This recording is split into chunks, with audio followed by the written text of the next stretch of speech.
cuando tuvimos la oportunidad de estar en California, Estados Unidos, con Patricio, y también estaba Nico con nosotros. Y estuvimos ahí con MacArthur en aquella oportunidad, en el congreso anual que ellos realizan, y fue una experiencia maravillosa. Había miles de personas y esta canción nos impactó. ¿Ah? Y me recuerdo que como andábamos con Nico, que era parte del grupo de alabanza, pues, Nico, esta canción tenemos que cantar en Isisa. Y es increíble cómo han pasado los años y esta canción se ha transformado en una canción para el globo, ¿ah? No solamente para Isisa, sino que para el mundo. Y es una canción tan potente, yo diría como era Cuán grande es Él cuando se cantaba esa canción, que era también tremenda. Es increíble cómo de repente Dios puede levantar cosas para que se transformen en acciones mediante la cual Él nos busca eh, que le adoremos, que le reconozcamos como el Dios, eh, con las características que le hemos ido conociendo a medida que vamos creciendo en entendimiento por la vía de la palabra de Dios. Eh, lo que me llamaba la atención a mí de ese evento es que había miles de personas adorando, pero todo se hacía, como dice la palabra, decentemente y en orden. ¿Entiendes? Eran miles adorando y reconociendo al Cordero de Dios y su obra de cruz, pero todo con mucho orden, tranquilidad, con fervor, pero todo bajo el control de la gracia del Espíritu. Y de eso se trata. La vida en Cristo no es un show religioso, es una experiencia vital transformadora que nos lleva a adorar a Dios con gratitud por lo que Él ha hecho por cada uno de nosotros. Y la gratitud no tiene por qué ser desorden, ¿cierto? Estuve en una oportunidad años atrás en una iglesia donde era una locura tan grande lo que pasaba entre la gente y se le llamaba a eso vida en el Espíritu. Y yo diría que es vida religiosa. ¿Ah? No pretendo hablar mal de nadie, pero hay cosas que están descentradas y ajenas y lejanas del orden que Dios quiere dar. Porque el hombre es creador de muchas cosas. Y el hombre, como es creativo, dadas las características que Dios le otorgó, es capaz también de crear religión y llamarle a eso evangelio. Pero no es necesariamente lo que Dios llama evangelio. Hablando del evangelio, quiero animarles en el día de hoy a ver algunos detalles con respecto a lo que es la forma en que Dios maneja el recurso humano, ¿ah? Eh, creando la plataforma y el fundamento necesario para lo que viene. Es muy interesante este diseño que surge aquí en el Evangelio, porque nos hace ver cómo Jesús claramente estaba preocupado del recurso humano, estaba claramente preocupado de establecer bases que no es un hecho aislado en la estrategia de Dios para con el pueblo de Israel. La verdad que el pueblo de Israel, a lo largo de su historia, siendo guiado por Dios, vivió situaciones particulares y específicas donde claramente lo que el recurso humano dentro del pueblo es tremendamente trascendente y por lo tanto este requiere atención, porque si no, obviamente el pueblo va a sufrir las consecuencias de no tener una sabia administración. Entonces hay este tema que vamos a compartir hoy día, lo voy a tratar de hacer en momentos breves. Eh, no es tan, lo que quiero decir es que no tiene una afiliación extraña dentro del contexto de la palabra propiamente tal. Tenemos un breve detalle. Por ejemplo, tenemos a Israel saliendo de Egipto rumbo a la tierra prometida y en el desierto. de pronto Moisés administrando a todo el pueblo. Imagínense un líder administrando miles de personas. Y de pronto llega al campamento judío, llega eh, el, el papá de la esposa de Moisés y llega de la mano de su hija y con sus nietos. ¿Por qué? Porque Moisés estaba tan ocupado del trabajo que estaba desarrollando que había mandado a la casa de sus suegros a su esposa y a sus nietos, porque tenía que atender las necesidades que el pueblo tenía. Entonces, este suegro, habitualmente los suegros son muy importantes en la vida, y eso quedó de manifiesto cuando Jethro vio el trabajo de Moisés y dijo, no, esto es una locura, no puede ser. Es ridículo lo que está haciendo mi yerno. Entonces, porque a veces los yernos hacen cosas ridículas, me estoy desquitando en el púlpito. Ya. Justo salió, se la perdió. No lo va a escuchar igual.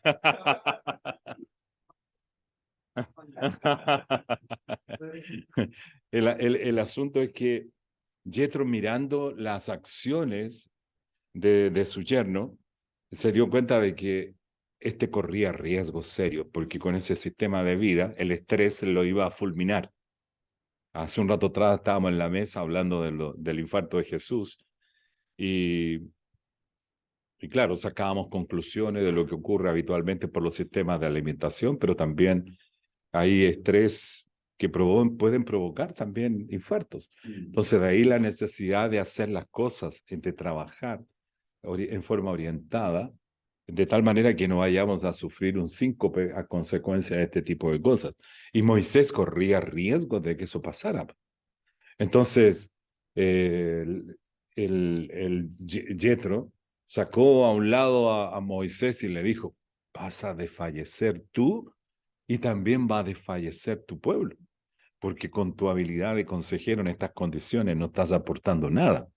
Estoy utilizando paráfrasis, ¿ya? Personales, pero para dar a entender que eso era lo que iba a ocurrir con esa semejante forma de administración del recurso humano. Entonces él le dijo, lo que debes hacer es que debes levantar líderes cada determinado grupo. Tienes que poner un líder para 5.000, otro para 4.000, otro para 2.000, otro para 1.000, otro para 500, otro para 100, otro para 50, otro para 10 y otro para 5. De esa forma, el cuerpo, la estructura va a estar segmentada de tal forma que cada uno de esos líderes va a atender las necesidades del grupo que tiene bajo su dirección, y cuando estos sean sobrepasados por las necesidades, entonces esos puedan recurrir a ti. Y ese es un principio de administración del libro de Éxodo, imagínense. Entonces, cuando vemos, por ejemplo, a Jesús enseñando sobre administración de recursos humanos, él está haciendo está enseñando cosas que tienen que ver con cuestiones que estaban dentro de las distintas escuelas rabínicas existentes en Israel. Pero Jesús le dio mucha importancia, entonces por eso en Lucas, abran el Evangelio de Lucas, vamos a centrar la palabra exclusivamente en Lucas. En Lucas, Jesús le vemos actuando, ¿cierto? Moviendo el recurso que tiene, estableciendo bases distintas. Está la vieja eh, y, y, eh, y permanente enseñanza con respecto a los discípulos, ¿cierto? Que es la que centramos nosotros habitualmente todo el capital de observación. Siempre estamos pensando recursos humanos, los 12. A lo más pensamos en los 3, que es una enseñanza habitual de nuestra congregación, hablar del grupo de los 3 y también de los 12. Y cuando hablo de los 3 no hablo del grupo de música, estoy hablando de Pedro, de Jacobo y Juan, que fue el grupo íntimo, más particular y privado que Jesús tuvo. Aquí vemos en Lucas 9, dice, habiendo reunido a sus 12 discípulos, habiendo reunido a sus 12 discípulos. ¿Qué es lo que es esto? Es una un ejercicio de selección del recurso humano. Los 12 no, fueron elegidos así en forma exhaustiva, con oración, ¿ah? Con cercanía con el Padre, es el Jesús. Todo lo que hacía lo hacía en unidad con el Padre. Ninguna decisión la hacía aparte de él. Él estaba en un estado de dependencia particular, muy profunda. Entonces, con esa convicción es que levantó a estos 12 hombres y dice, les dio poder y autoridad, es decir, los organizó, ¿cierto? Muchos de estos discípulos, o sea, no muchos, pero algunos de ellos venían del equipo de Juan el Bautista. ¿Ustedes sabían eso? Fueron parte primero del grupo de Juan el Bautista y luego pasan a ser parte del equipo de Jesús, porque Juan el Bautista siempre habló muy bien del Cordero de Dios. Entonces, estos estaban inquietos y fueron tras Jesús y luego de eso fueron tras sus familiares y fueron donde Jesús y así se fue creando la matriz de la cual Jesús sacó 12 y estableció a estos hombres con una visión muy clarificadora eh, de donde estos llegan a ser los apóstoles, pero primero fueron discípulos. Es importante hacer ese alcance, que el recurso humano tiene un desarrollo gradual, no es que llegan a ser de inmediato apóstoles, no, primero tenían que ser alumnos, porque esa es la palabra, la traducción de la palabra discípulo, alumnos. Un alumno es una persona que le debe devoción a su maestro y que sabe que todo cuanto va aprendiendo, necesita asimilarlo y en segundo lugar, toda acción que tiene que desarrollar, tiene que hablar con el maestro para saber cómo deben hacer las cosas. Entonces, les envió a predicar el reino de Dios y a sanar a los enfermos. No es que de inmediato partieron, sino que ya tenían, ¿cierto? Una base informativa, una base reflejada en la propia vida del maestro. Él era como el director del seminario, pero también el profesor quien demostraba con hechos lo que había que hacer. Sobre la base de esa matriz, sobre la base de la observación y la interpretación adecuada, los discípulos partieron a cumplir con esta visión de predicar el reino de Dios y a sanar los enfermos. Es decir, lo focal era lo focal. No eran cuestiones de ellos, ni ustedes ahí vean lo que hagan. ¿Han escuchado ese tipo de delegación? Vayan y vean lo que pueden hacer.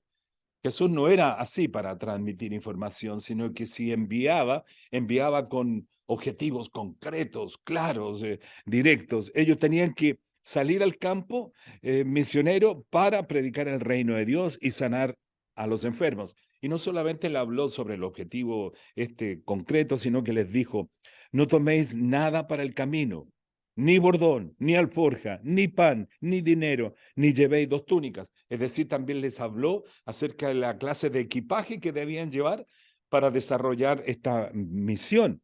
Y en cualquier casa donde entréis, quedad allí y de allí salid. Y donde quiera que no os recibieran, salid de aquella ciudad y sacudid el polvo de vuestros pies en testimonio contra ellos. Y saliendo pasaban por todas las aldeas anunciando el evangelio y sanando por todas partes. Es decir, este es un trabajo de edificación de lo que es la órbita misionera. Evidentemente, esta es una base que cualquier operación de movilización de recursos humanos dentro del reino de Dios debe contemplar.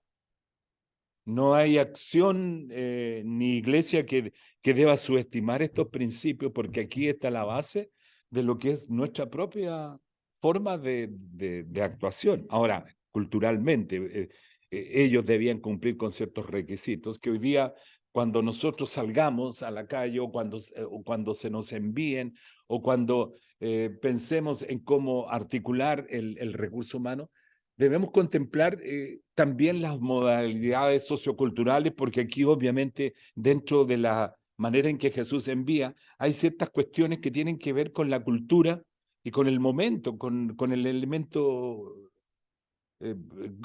contemporáneo a la época.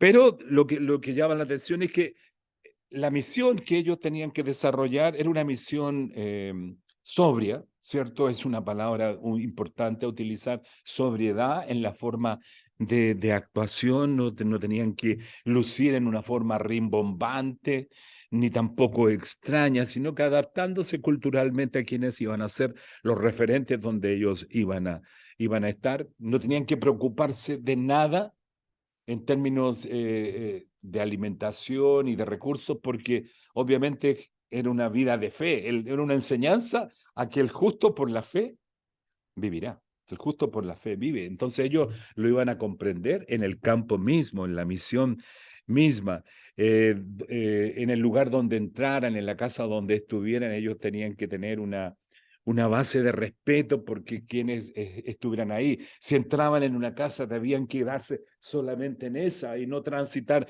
a otra casa mejor, sino que si les tocaba un hogar y pasar la noche, no importa el hogar como fuese, ¿ya?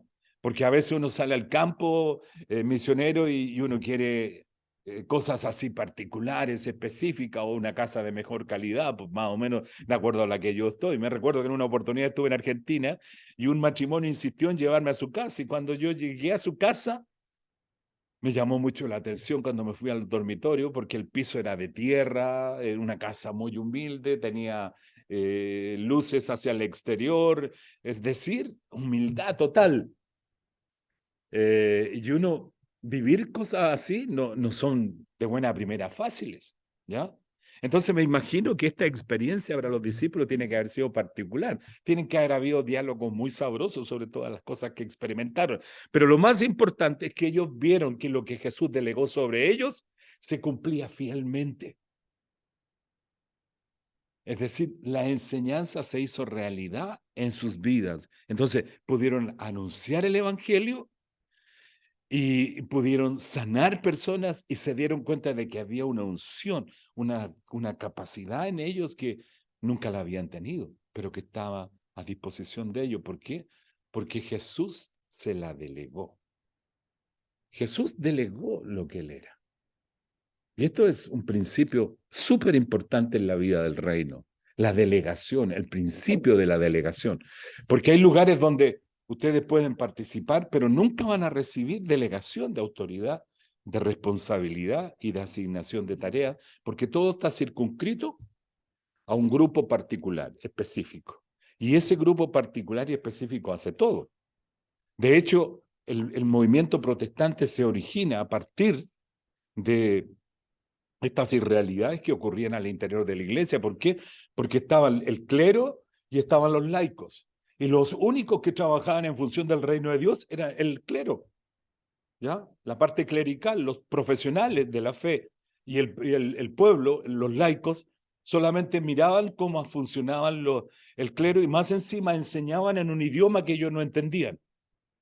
Entonces era una oscuridad espiritual tremenda. Aquí estamos hablando todo el mismo idioma, cantamos todo en el mismo idioma y todo lo podemos entender y estamos con una Biblia abierta donde todos podemos seguir el texto. En ese tiempo no tenían ni siquiera esa posibilidad porque no había ni siquiera Biblias. Por lo tanto, la gente no tenía acceso a la palabra de Dios. Y cuando alguien tenía conocimiento de la palabra de Dios y no era parte del clero, lo comenzaban a mirar inmediatamente con sospecha porque ese no estaba habilitado para ser parte. Imagínense la oscuridad que la iglesia vive, porque aquí vemos en este capítulo 9, en los primeros 6 versículos, vemos pura luz con respecto a lo que es la misión y el desarrollo y el crecimiento del reino de Dios. ¿Por qué el Señor quiere que veamos estas cosas? Dios sabe lo que está haciendo. Yo me estoy dejando guiar. Vamos al capítulo 10.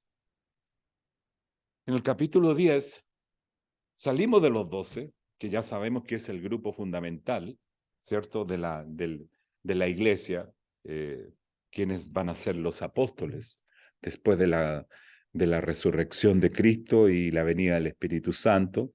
Es decir, va a ser el cuerpo vital encargado de las grandes enseñanzas y los lineamientos generales que la iglesia ha de tener.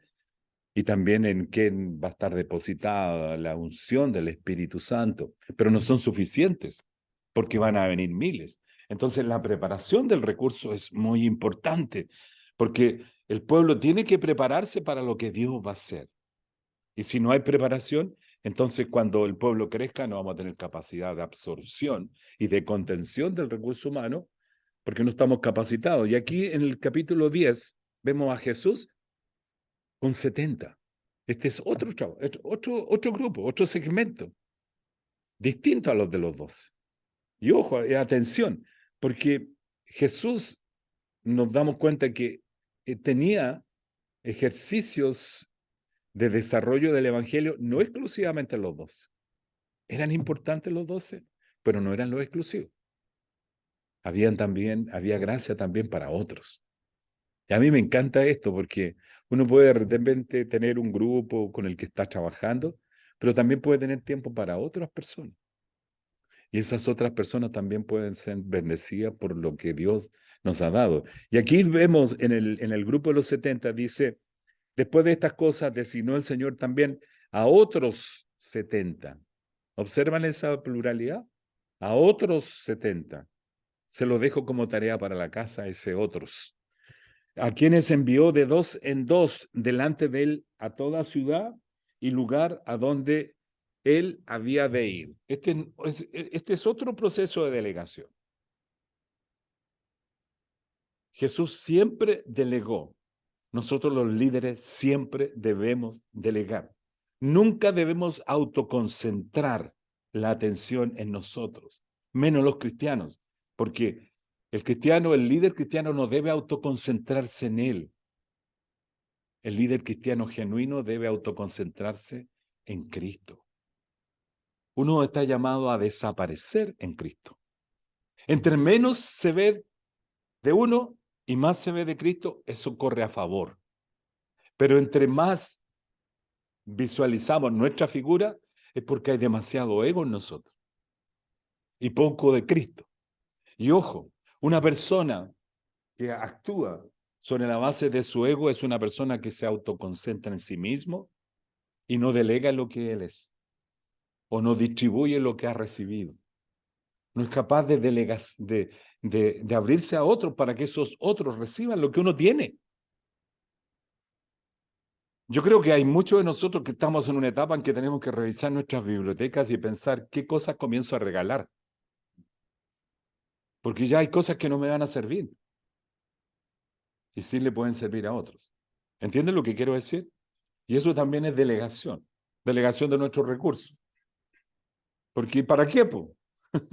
Si después ni siquiera vamos a ver en qué van a ser ocupados. Capaz que los tomen y lo echen en una caja y de ahí los tiren al basurero y se vaya y el basurero lo lleva a una cuestión enorme donde lo van a meter a un ducto y va a ser quemado todo.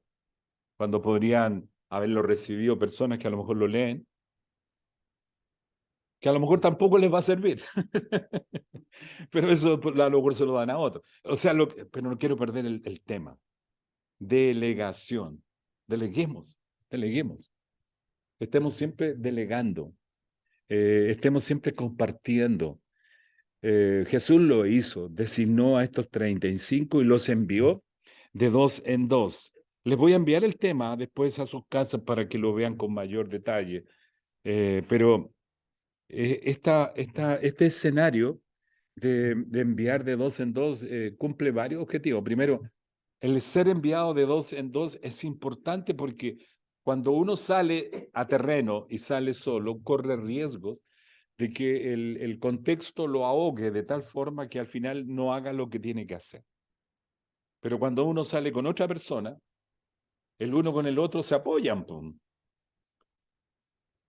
Claro, se cae uno, el otro lo levanta. Hay muchos principios bíblicos donde habla acerca de la asociación y cómo la asociación determina la firmeza de la misión y de esa manera la misión puede llevarse a cabo. Hay sabiduría dentro de esta delegación. La emocionalidad nuestra es muy inestable. Si dependemos de nuestro estado de ánimo y de lo que estamos sintiendo, probablemente al primer rechazo ya queremos volvernos a la casa. Y si el rechazo se repite en 2 o 3, ya no queremos hablar más. Queremos quedarnos callados y estamos listos para pensar, yo no sirvo para esto. Pero si uno se encuentra con, o sea, va con otra persona, esa otra persona le estimula y se autoestimulan y logran llevar a cabo la actividad. Entonces hay sabiduría siempre en el Señor en la forma en que Él va delegando. Y le dice, y le decía, la mies es verdad, es mucha, más los obreros poco. Por tanto, rogad al Señor de las mies que envíe obreros a las mies. Es decir, le amplifica la visión. Porque a veces los discípulos no tienen visión. Muchas veces los discípulos no han contemplado la realidad en su total necesidad. Entonces carecen de las orientaciones adecuadas. Y el Señor lo que está haciendo aquí es que les da pautas para que entiendan de que si los está enviando es porque los envía porque hay una necesidad. Y la necesidad tiene particulares características. Ojo, en el versículo 3 dice, id, he aquí yo os envío como corderos en medio de lobos. Es decir, las características de la gente donde van a ser enviados son particulares. No va a ser fácil, son lobos.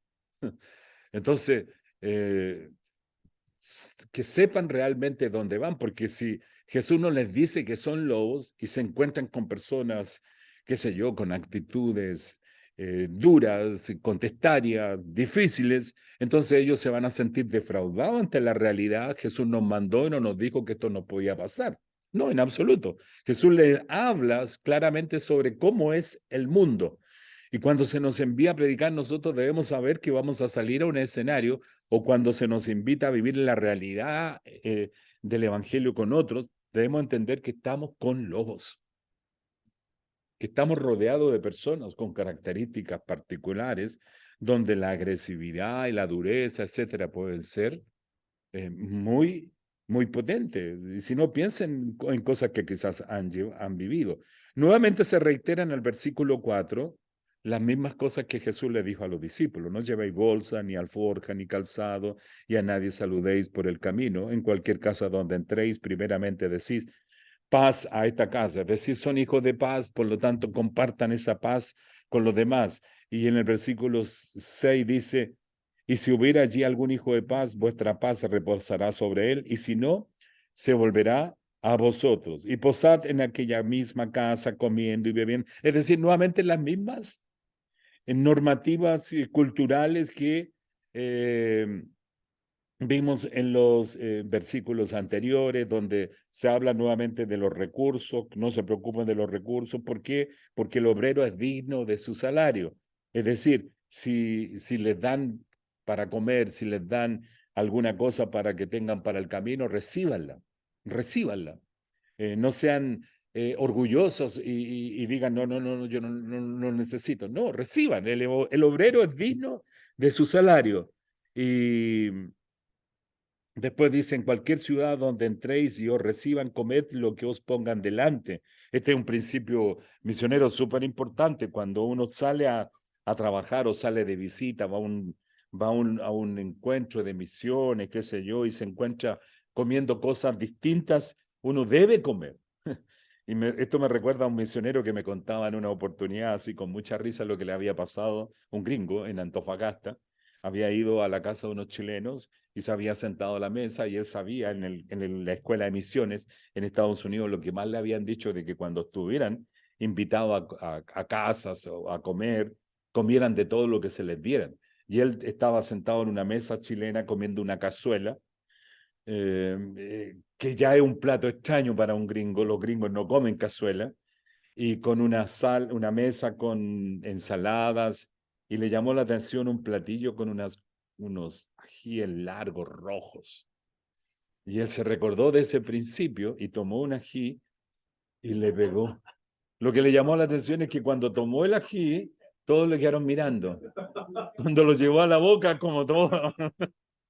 Y cuando le pegó el mordisco, ahí entendió por qué lo miraron raro.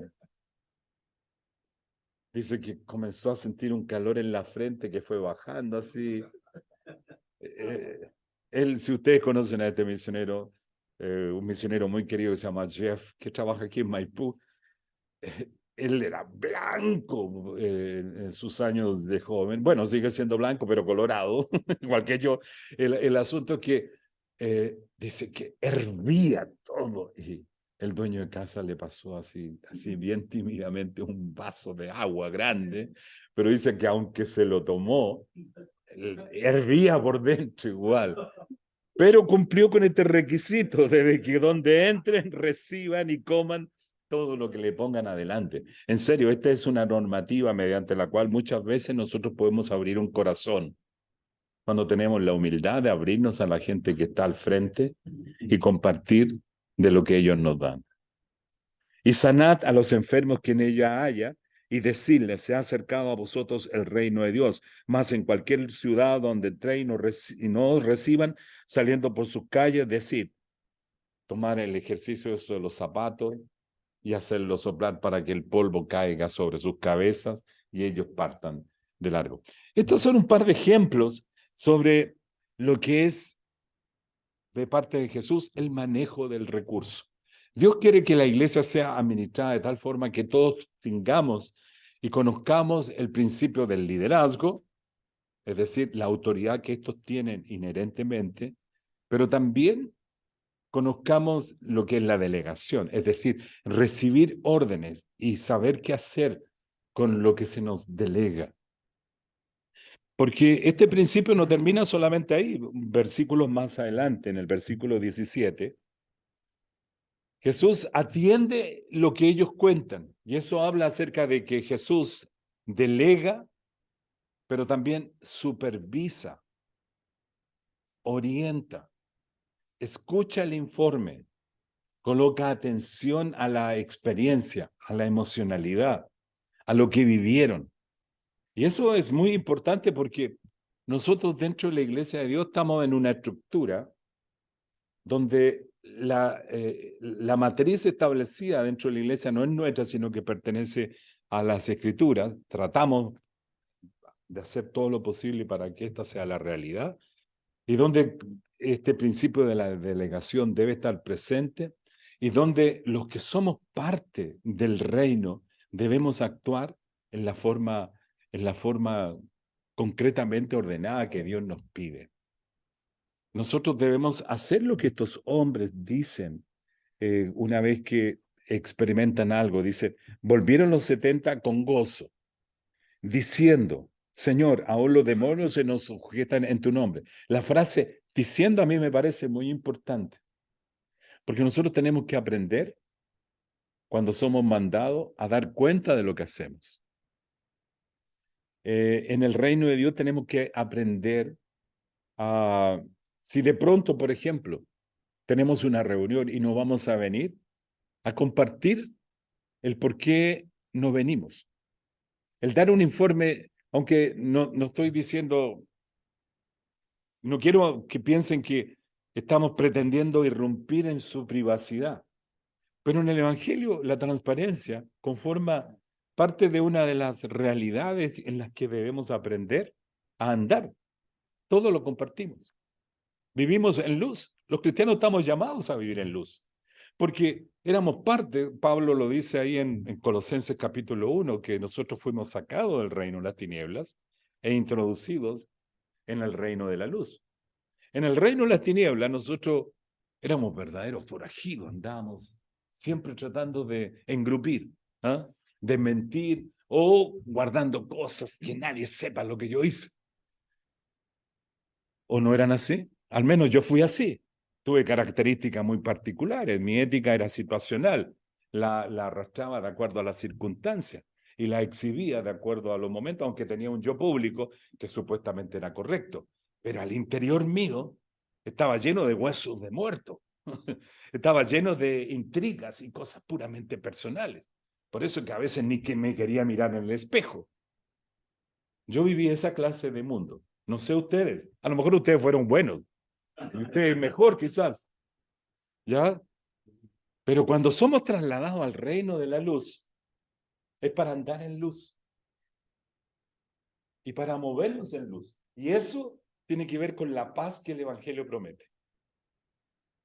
Si nosotros estamos en el Evangelio y no cumplimos con estas cosas, por eso que a veces estamos perturbados y por eso que a veces psicológicamente sufrimos estrés y hasta depresiones, porque no estamos cumpliendo con lo que es la medida de la obediencia.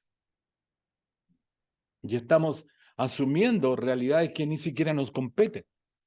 A veces partimos a hacer cosas ¿Y quién te mandó? No, es que me pidieron. ¿Y por qué no nos dijiste? Principios del reino de Dios que son importantes cumplir. Porque si no lo hacemos, entonces estamos, el sistema de anarquía, que significa desorden, lo hemos traído al reino de Dios y nos mantenemos anárquicos. Pero dentro del reino de Dios somos como un pequeño ejército que tiene que aprender a entender que en la medida de las que nos vamos sujetando, en la medida que se nos delega algo, y vamos y decimos lo que hemos vivido, es que estamos poniéndonos en luz.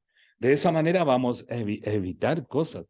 A mí siempre me ha impresionado mucho lo que la Biblia relata en el tercer libro de la Biblia. El tercer libro de la Biblia se llama, o se le conoce como el libro de la ley, ¿cierto? Es el libro de Levítico. Y aquí en el libro de Levítico aparece una situación que, oh, siempre me duele el corazón cuando pienso en lo que significa estar bajo la ley. Porque aquí aparece la famosa historia de Nadab y Abiú. Es el sistema establecido por Dios dentro de Israel contemplaba 11 tribus viviendo bajo el liderazgo de sus príncipes o líderes de cada una de estas tribus. Y había una raza que se fue incorporando de a poco, que eran los levitas. Y ustedes saben que todo gira a partir de Aarón. Y ocurre de que Aarón fue llamado el primer sumo sacerdote, es decir, la primera autoridad espiritual que Israel tenía. Aarón iba a ser tan importante como Moisés. Ahora, Moisés era el líder político, pero también con una unción y una clase llamado tan grande, porque había sido el intermediario entre Dios y el pueblo, por lo tanto, tenía y adquiría y tenía, o sea, tenía matices para todo. El tema en cuestión es que Aarón específicamente, si bien fue el parlante de Moisés, porque recuerden que Moisés tenía dificultades comunicacionales, le costaba hablar, entonces él hablaba a través de Aarón. Aarón cumplió ese requisito, pero el llamado de Aarón específicamente es para entender todo lo que iba a ser la íntima comunión que Dios iba a desarrollar con ellos en todo lo sacro, en todo lo íntimo, en todo lo espiritual, en el ofrecimiento de los sacrificios, etc. Iba a cumplir una labor notable. Y la gestión esta de ser sacerdote implicaba una serie de cambios y normativas sumamente densas, presentar un sacrificio, estar delante de Dios presentando ese sacrificio implicaba cumplir con un riguroso sistema de disciplina que partía desde el lavado mismo de la persona, el colocarse un sistema de ropa particular y luego de eso proceder con una serie de hechos que uno dice, wow, cuánto trabajo era la que le realizaba el sacerdote. Y estaban los hijos, y los hijos, viendo la labor que hacía su padre, dijeron, bueno, y mi papá nomás puede hacer esto, ¿y por qué no lo hacemos nosotros?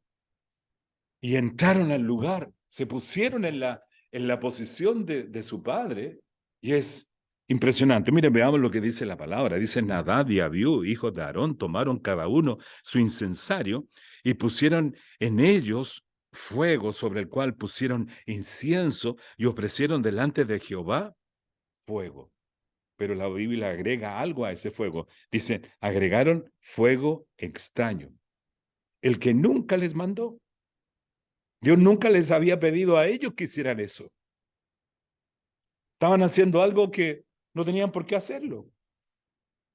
Y salió fuego delante de Jehová y los quemó y murieron delante de Jehová. Estas cosas son cosas que ocurren nomás en el Antiguo Testamento, menos mal. O si no estaríamos todos quemados. Ya no tendríamos iglesia quizás. El asunto es que entonces dijo Moisés a Aarón, esto es lo que habló Jehová diciendo, en los que a mí se acercan me santificaré, y en presencia de todo el pueblo será glorificado. Y Aarón guardó silencio. Un cierre en su boca. Y llamó Moisés a Misael y a Elzafán, hijo de Uziel, tío de Aarón, y les dijo: acercaos y sacad a vuestros hermanos de delante del santuario, fuera del campamento. Y ellos se acercaron y los sacaron con sus túnicas fuera del campamento, como dijo Moisés. Entonces Moisés dijo a Aarón y a Eleazar e Itamar sus hijos: no descubráis vuestras cabezas, ni rasguéis vuestros vestidos en señal de duelo, para que no muráis, ni se levante la ira sobre toda la congregación. Pero vuestros hermanos, toda la casa de Israel, sí lamentarán por el incendio que Jehová ha hecho. Oh, es impresionante este relato, porque imagínense, Aarón no tenía ni siquiera derecho a lamentarse. No tenía ni siquiera derecho a llorar por sus hijos. Habían muerto sus hijos. Era una cosa tremenda. Y los asesores también eran parte de la rutina ahí. Eran parte de la familia. Moisés estaba ligado familiarmente a Aarón. Era una cosa tremenda. Y eso demuestra la fuerza del contenido de la ley. Por eso que la ley en sí es buena. Estaba demostrando de que no era cuestión de llegar y hacer. Hacer sin delegación no es hacer correctamente. Es una cuestión nuestra. Y en el ámbito religioso, eso de hacer cosas bajo nuestra propia prerrogativa es tan común y corriente. El Antiguo Testamento está hecho para nuestra enseñanza.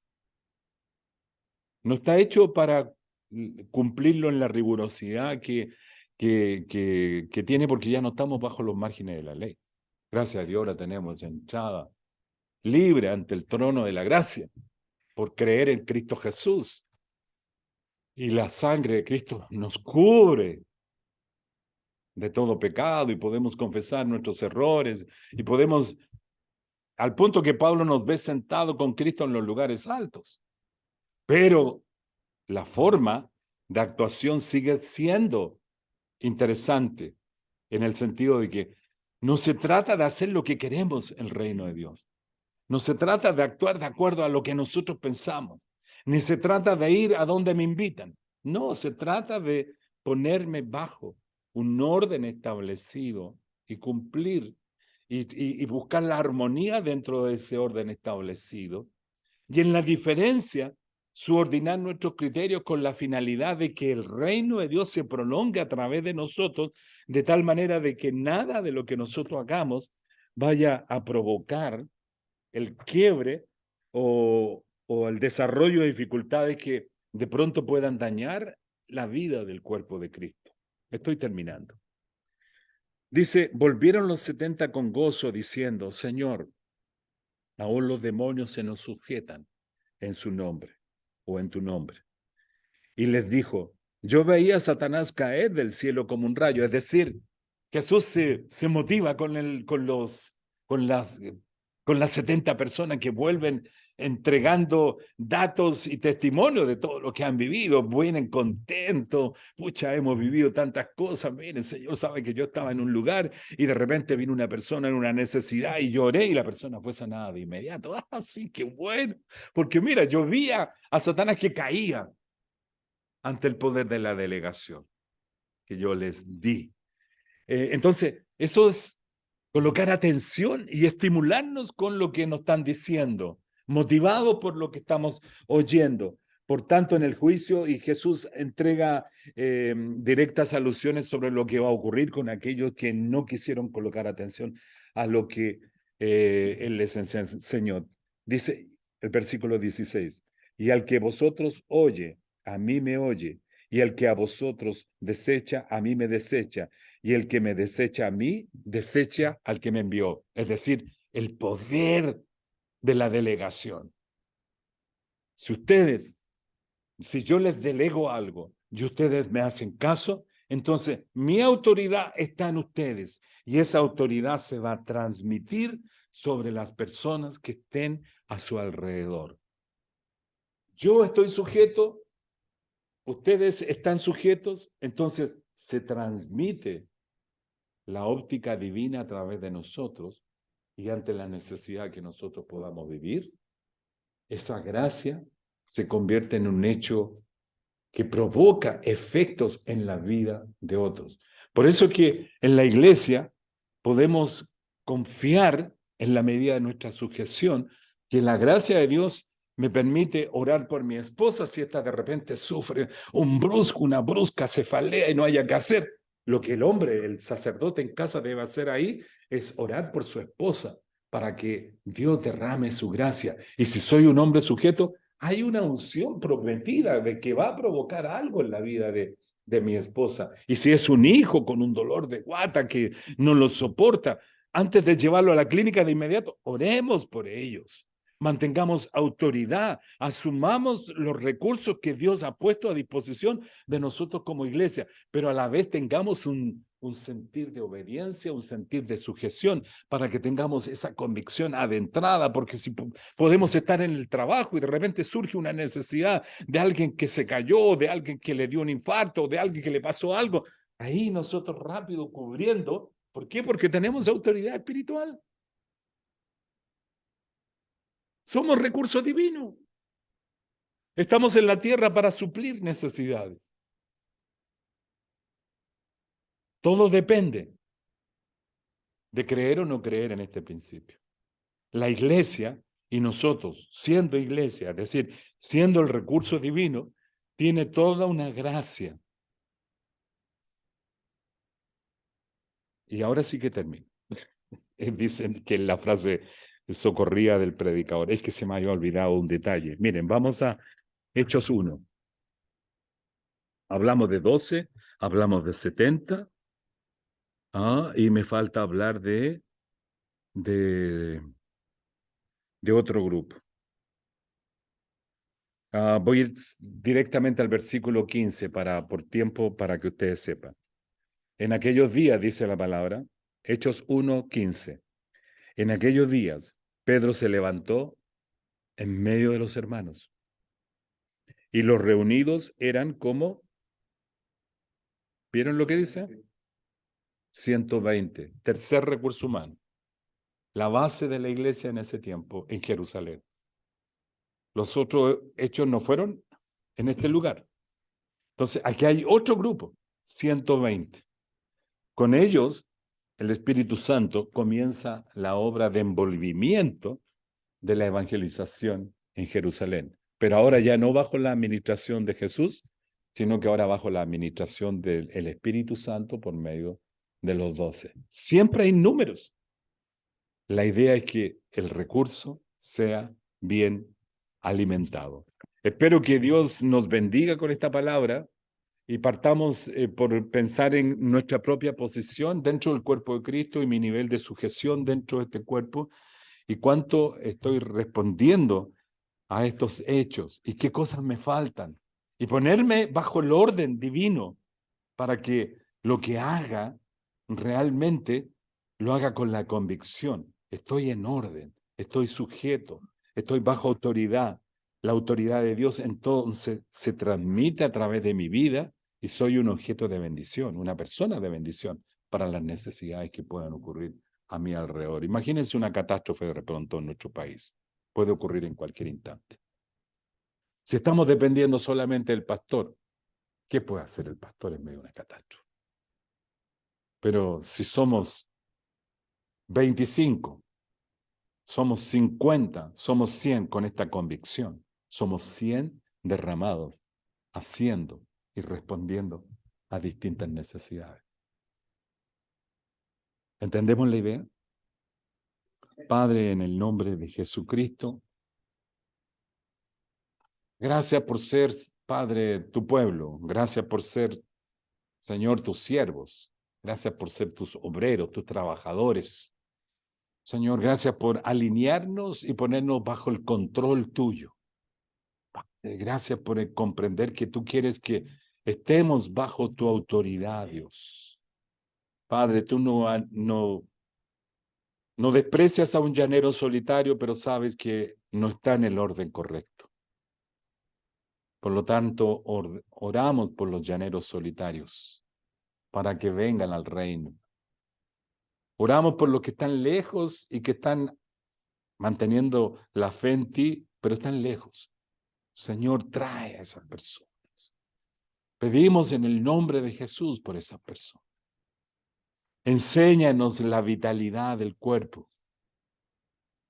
Enséñanos, Padre, el poder y la autoridad que podemos tener en la medida que nos ponemos bajo esta carpa, que es Isisa, bajo la autoridad que es el Espíritu Santo sobre nuestras vidas. Señor, hay historias personales en cada uno de nosotros en esta mañana. Algunas muy difíciles. Señor, oro por esas historias personales. Algunas muy necesitadas de tu gracia. Oro en el nombre de Jesús, Señor, para que la sangre de Cristo se derrame, Señor, en cada uno de nosotros. Señor, no queremos que la anarquía sea la forma en que nos autointerpretemos, sino que por lo contrario, Señor, ayúdanos para que seamos personas ordenadas, obedientes, mansas, humildes, puestas bajo tu autoridad, guiados por ti, Señor, como pastor de nuestras almas, orientados, Padre, al servicio, orientados al amor, orientados por medio de lo que viene de ti, Señor, nada más que de ti. Te damos gracias, Señor, en esta, Padre, mañana tan provechosa. Oramos en el nombre de Jesucristo, nuestro Señor. Amén. Ok, Dios les bendiga.